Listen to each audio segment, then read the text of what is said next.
صرف دو چیزیں ایسی ہیں کہ جن کو دیکھنا بھی عبادت ہے۔ خانہ کعبہ کو آپ طواف نہ کر رہے ہیں، بیٹھے ہوئے ہوں، اس کی تعظیم کے ساتھ، محبت کے ساتھ اسے دیکھیں، یہ عبادت ہے۔ اور بوڑھے والدین کو محبت کی نگاہ سے دیکھنا عبادت ہے۔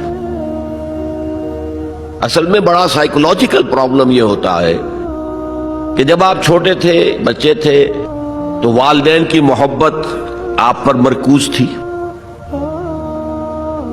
اب جب آپ بڑے ہو گئے، آپ کی اولاد ہو گئی، آپ کی محبت اپنی اولاد پر جو مرکوز ہو گئی، تو ایک محبت کی پیاس والدین میں پیدا ہو جاتی ہے۔